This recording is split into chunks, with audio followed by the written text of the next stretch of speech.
Sa ngalan ng Ama at ng Anak at ng Espiritu Santo, Amen. ang pagpapala ng ating Panginoong Hesukristo, ang pag-ibig ng Diyos Ama, at ang makikipagkaisa ng Espiritu Santo, naway sumainyong lahat. At sumainyo rin. Mga kapatid, tinipon tayo bilang mga kaanib na angkan ng Diyos, kaya dumulog tayo sa maawaing Panginoong nagpapatawad ng lubos. Tinugong tagapagpagaling sa mga nagsisisi, Panginoon, kaawaan mo kami. Panginoon, kaawaan mo kami. Dumating na tagapag-anyayang mga makasalanay magsisi, Kristo, kaawaan mo kami. Kristo, kaawaan mo kami. Nakaluklok ka sa kanan ng Diyos Ama para ipamagitan kami. Panginoon, kaawaan mo kami. Panginoon, kaawaan mo kami. Kaawaan tayo ng makapangyarihang Diyos, patawarin tayo sa ating mga kasalanan at patnubayan tayo sa buhay na walang hanggan. Amen. Manalangin tayo.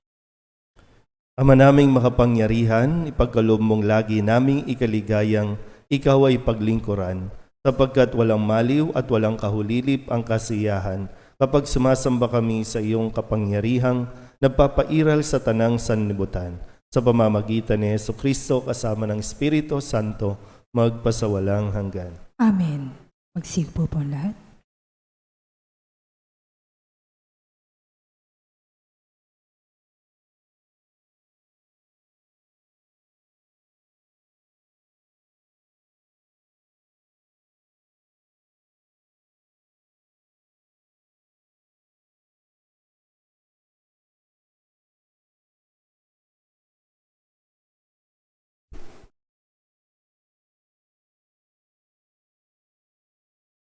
Pagbasa mula sa aklat ng pahayag. Ako'y si Juan. Nangusap sa akin ang tinig na narinig kong nagsasalita mula sa langit. Lumapit ka sa anghel na nakatungtong sa dagat at sa lupa, at kunin mo ang hawak niyang kasulatang nakabukas. Nilapitan ko ang anghel at hiningi ang kasulatan. Ang wika niya sa akin. Kunin mo't kanin ito, mapait yan sa sikmura. Ngunit sa bibig mo'y sintamis ng pulot-pukyutan. Inabot ko at kinain ang maliit na kasulatan, matamis ngang tulad ng pulot-pukyutan. Ngunit nang malunok kunay, pumait ang aking sikmura. At sinabi niya sa akin, kailangang ipahayag mong muli ang mga hula tungkol sa iba't ibang mga tao, bansa, wika at mga hari. Ang salita ng Diyos. Salamat sa Diyos. Saan mong tugunan ang ating pong itutugon? O kay tamis namnamin ang utos mong bigay sa amin. Ulitin po natin. O kay tamis namnamin ang utos mong bigay sa amin.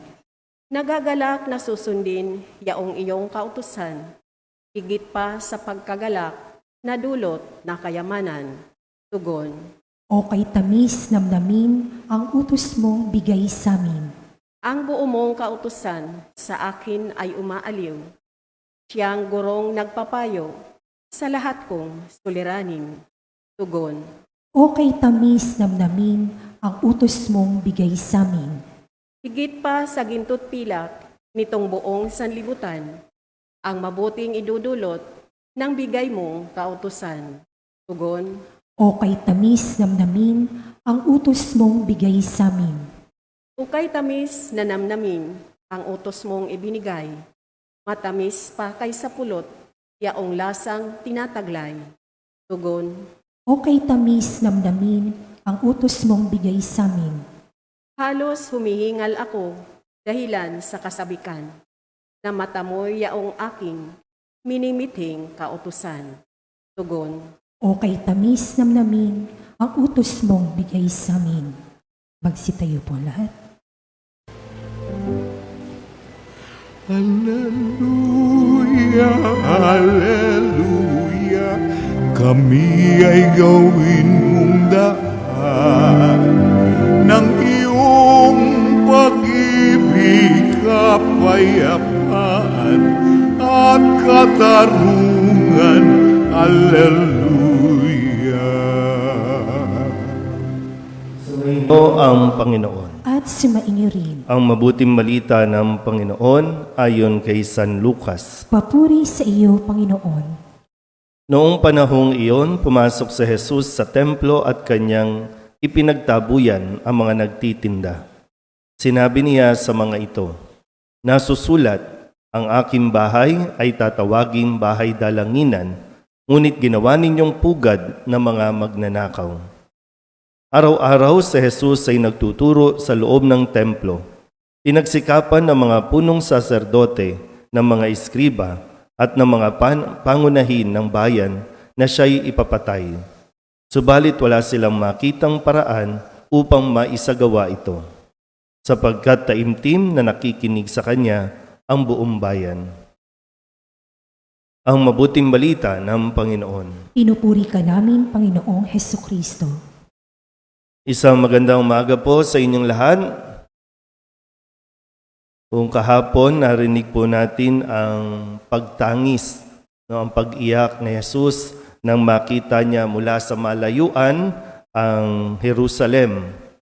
At sinabi nga sa atin na kung nalalaman mo lang ang tunay na makapagbibigay ng kapayapaan sa iyo. Yung pag-iyak, papasok pa lang siya, papunta pa lang siya.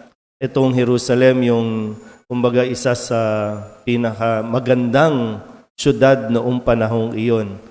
Inaasam ng marami na makarating dito.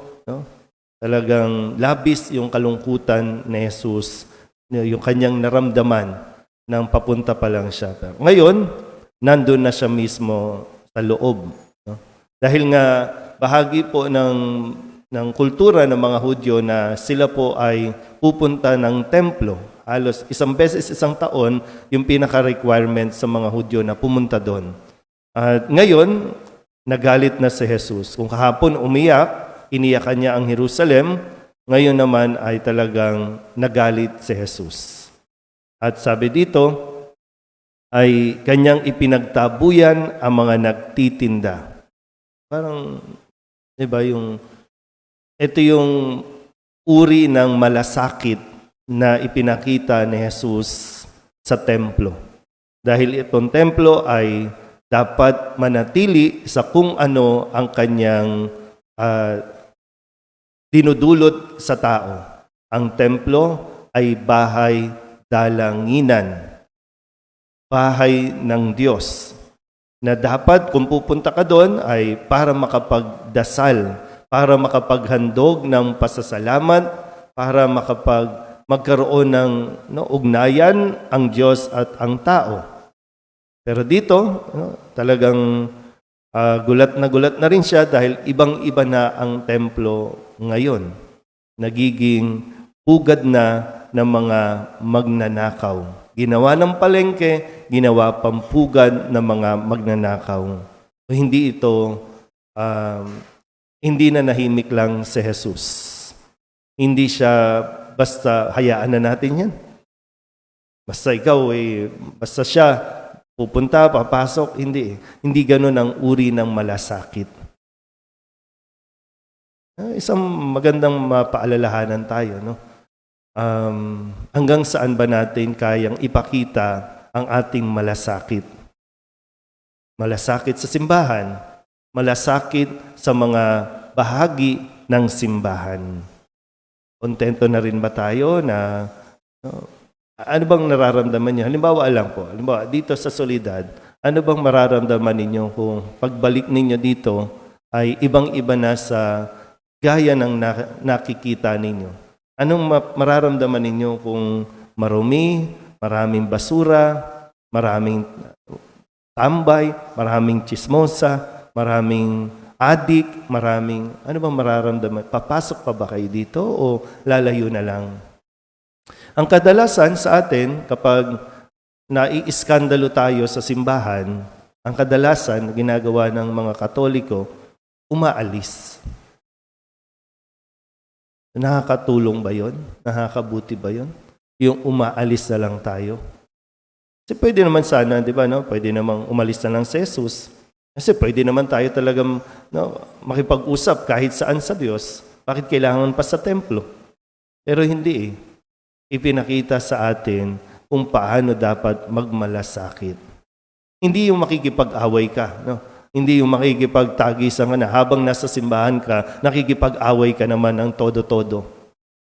Kailangan natin makita yung uri ng malasakit na ibinibigay dapat natin sa simbahan. Dahil tayo ay bahagi ng simbahan na dapat nangangalaga at mapanatili ang kabanalan ng tahanan ng Diyos. Minsan tayo mismo, halimbawa, kung sa tingin mo ikaw ang nagiging sanhi ng skandal, ikaw na mismo ang umalis, ikaw na mismo ang lumayo. Nawa, hindi umabot sa punto na kailangan tayong paluin, kailangan tayong iwas-iwas para lamang matuto. Hindi naman po yung mga tao yung ipinagtabuyan ni Jesus, kundi yung mga ugali, yung pamumuhay ng mga nasa templo. Kasi dapat, kung pupunta ng templo, matulungan natin ang bawat isa na mapabanal. Baka lang po kasi nakafocus na lang yung maraming tao doon sa kanilang hanap buhay, doon sa kanilang mga gawain na hindi nakakabuti para rin mismo sa tao. Kung sakali, minsan meron po, dahil ngayon po ay Biyernes, araw ng Nazareno.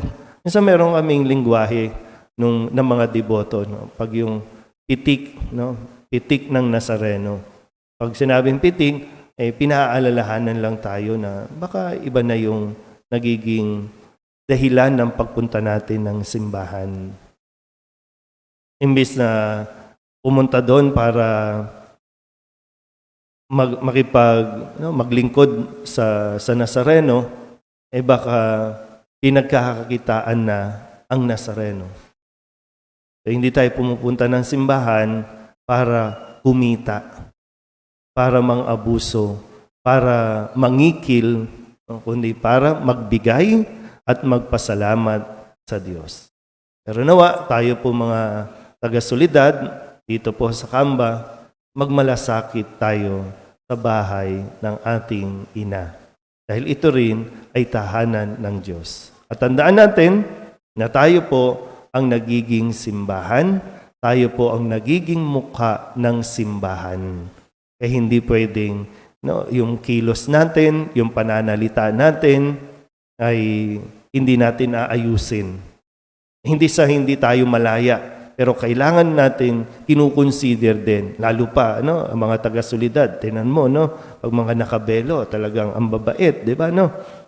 Pero hindi pwedeng hanggang ganyan lang.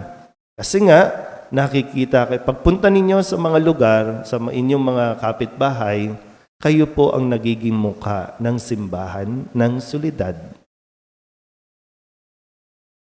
Di ba, minsan pag nasasabi po, di ba, taga-simbahan yan? Bakit ganyan?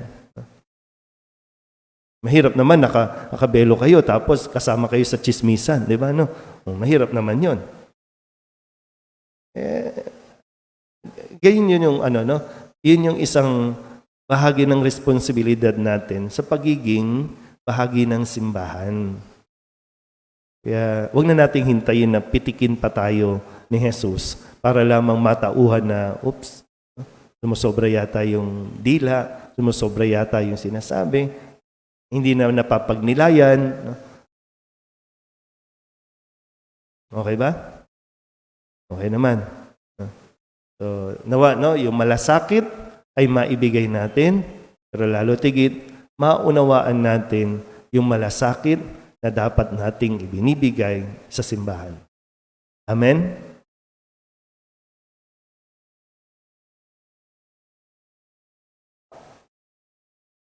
Sapat ang utos ng Panginoon, subalit nag-uumapaw ang kanyang awa. Manalangin tayo sa Ama ng buong pananalig sa kanyang karunungan.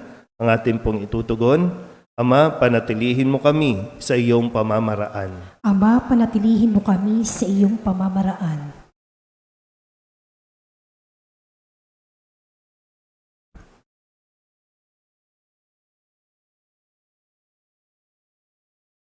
ang simbahang katolika.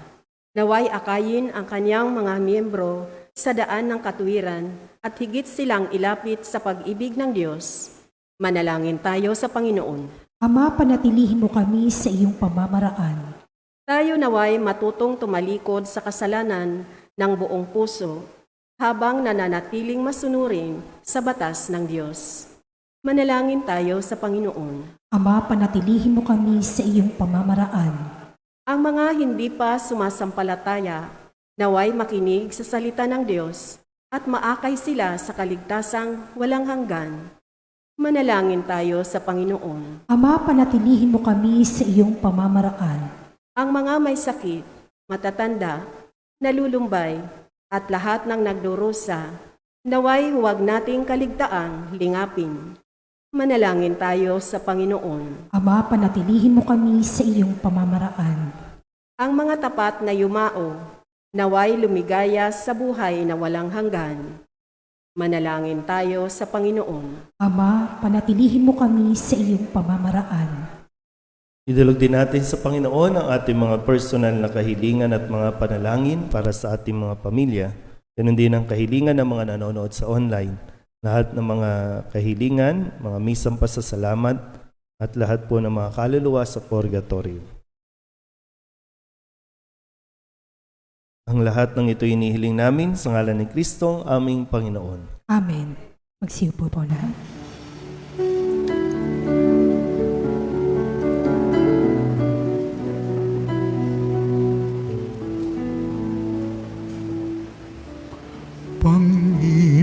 Panginoon, aming alay, itong alak at tinapay sa altar mo ilalagay, tanggapin sa iyong kamay. Manalangin kayo mga kapatid upang paghahain natin ang kalugdan ng Diyos sa mga makapangyarihan.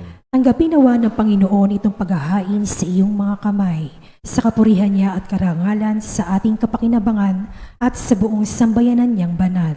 Ama naming lumikha, ipagkaloob mo ang iyong masintahing pagtingin sa aming mga alay upang ang kagandahang loob mo ay aming makamtan at ang bunga ng walang hanggang pag-iral ay aming mapakinabangan sa pamamagitan ni Jesucristo kasama ng Espiritu Santo magpasawalang hanggan. Amen. Sumainyo ang Panginoon. At sumainyo rin. Itaas sa Diyos ang inyong puso at diwa. Itinaas sa namin sa Panginoon. Pasalamatan natin ang Panginoong ating Diyos. Marapat na siya ay pasalamatan.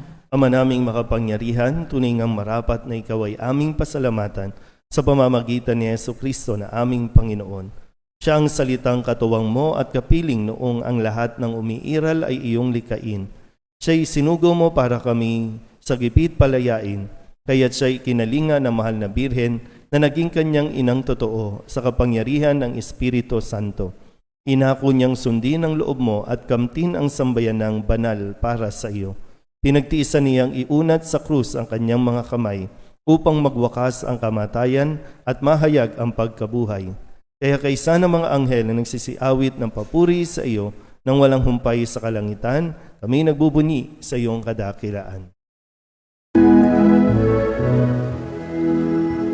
Santo, Santo, Santo, Panginoong Diyos na makapangyarihan, napupuno ang langit at lupa ng kaluwalhatian mo. Hosana sa kaitaasan, pinagpala ang naparirito sa ngalan ng Panginoon. Hosana sa kaitaasan. Ama naming banal, ikaw ang bukal ng tanang kabanalan.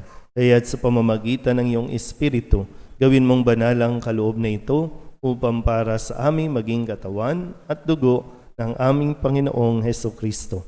Bago niya pinagtiis ang kusang loob na maging handog, Hinawakan niya ang tinapay, inasalamatan kaniya, pinaghati-hati niya iyon, iniabot sa kanyang mga alagad at sinabi, "Tanggapin ninyong lahat ito at kanin, ito ang aking katawan na ihahandog para sa inyo."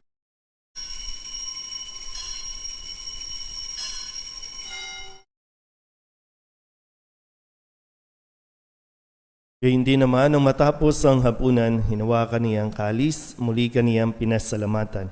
Iniabot niya ang kalis sa kanyang mga alagad at sinabi, "Tanggapin ninyong lahat ito at inumin. Ito ang kalis ng aking dugo, ng bago at walang hanggang tipan.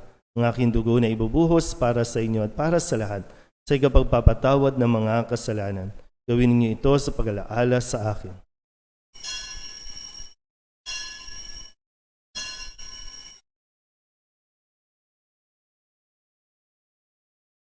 Ipagbunyi natin ang misteryo ng pananampalataya. Si Kristo'y namatay, si Kristo'y nabuhay, si Kristo'y babalik sa wakas ng panahon.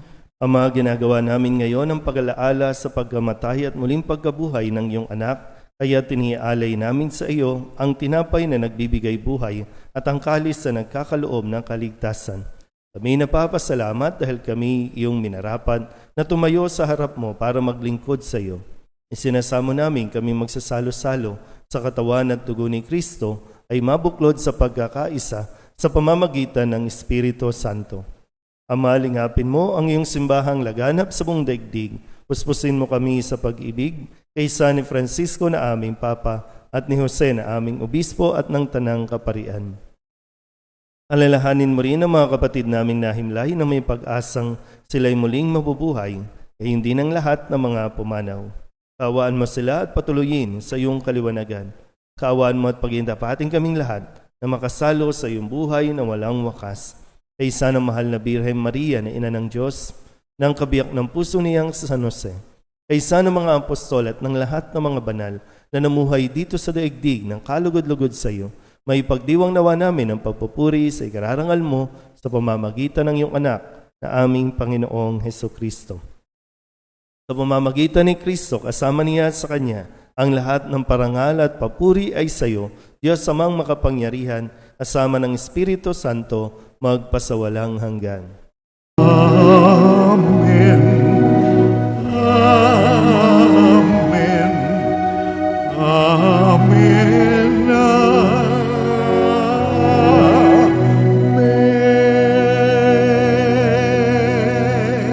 Kung kababaang loob tayong tumawag sa ating Panginoon ng Ama namin. Ama namin, Sumasalangit ka, sambahin ang ngalan mo, mapasa amin ang kaharian mo, sundin ang loob mo dito sa lupa para nan sa langit. Bigyan mo kami ngayon ng aming kakanin sa araw-araw, at patawarin mo kami sa aming mga sala, para ng pagpapatawad namin sa nagkakasala sa amin, at huwag mo kaming ipahintulot sa tukso, at iadya mo kami sa lahat ng masama.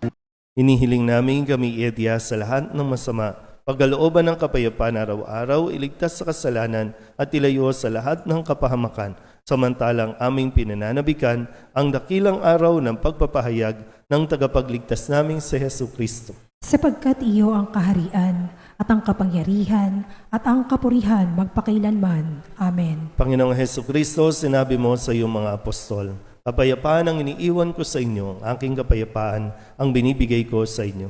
Tunghin mo ang aming pananampalataya at huwag ang aming mga pagkakasala.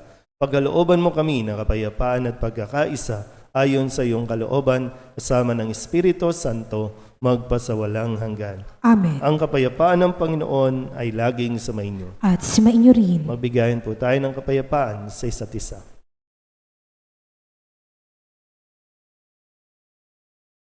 Kordero ng Diyos na nag-aalis sa mga kasalanan ng sanlibutan, maawa ka sa amin. Kordero ng Diyos na nag-aalis sa mga kasalanan ng sanlibutan, maawa ka sa amin. Kordero ng Diyos na nag-aalis sa mga kasalanan ng sanlibutan, ipagkaloob mo sa amin ang kapayapaan. Magsiluhod po lahat.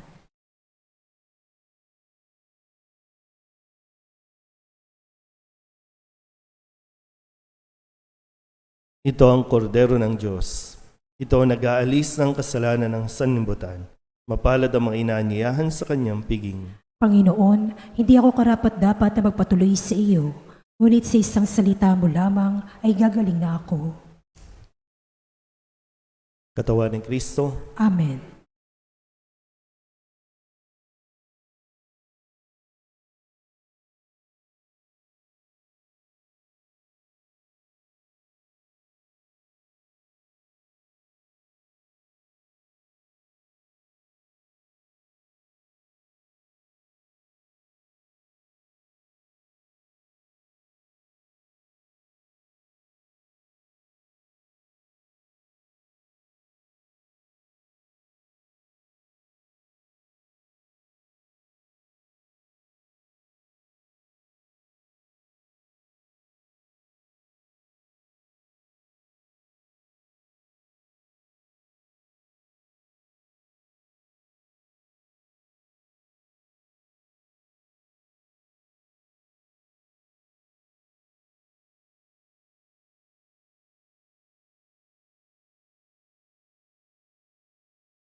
Alam natin na si Jesus ay nariyan sa sagradong hostiyang pinamamahayan ng dugo at katawan na siyang pinuhunan sa pagtubos sa ating kasalanan. Nasa Kanya ang ating kaligtasan, nasa Kanya ating katahimikan. Purihin Siya habang tayo'y may buhay, sambahin Siya magpakailanman.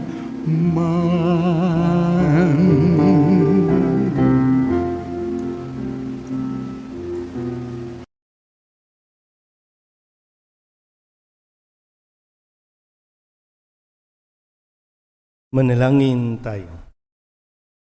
Ama naming mapagmahal, sa pinagsaluhan naming banal na pakikinabang, ang amin nawang pag-ibig ay lalong madagdagan ng ginawa namin sa pag-alala sa anak mong mahal na nag-utos ipagdiwang ang huling hapunan sa pamamagitan ni Jesucristo kasama ng Espiritu Santo magpasawalang hanggan. Amen.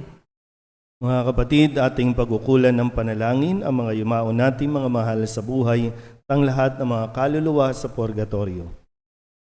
Mga anghel, mga banal, tanang nasa kalangitan, halikayo at samahan. Ang mga giliw naming pumanaw sa piling ng poong mahal. Si Kristo ang mag-aakay sa kandungan ni Abraham upang doon ay humimlay.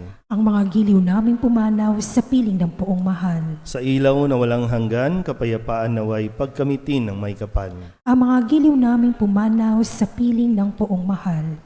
Ama naming mapagmahal, inihabilin namin sa iyo ang aming mga kapatid na pumanaw sa buhay na ito. Huwag mo silang pabayaan at pamalagiin mo silang buhay sa iyong piling. Alang-alang sa iyong awa at pag-ibig, patawarin mo sana ang kanilang mga pagkukulang at nagawang pagkakasala, dala ng kanilang kahinaan. Manatili nawa silang maligaya sa iyong piling, kasama ng iyong anak at ng Espiritu Santo, magpasawalang hanggan. Amen.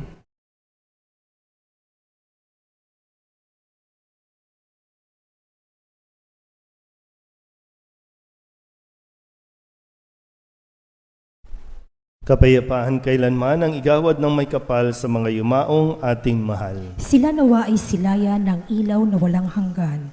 Sumainyo ang Panginoon At sumainyo rin. at pagpalain kayo na makapangyarihang Diyos, Ama at Anak at Espiritu Santo. Amen. Tapos ng banal na misa, humayo tayo sa kapayapaan ni Kristo. Salamat sa Diyos. Magandang umaga po. Good Good morning. morning po, Padre.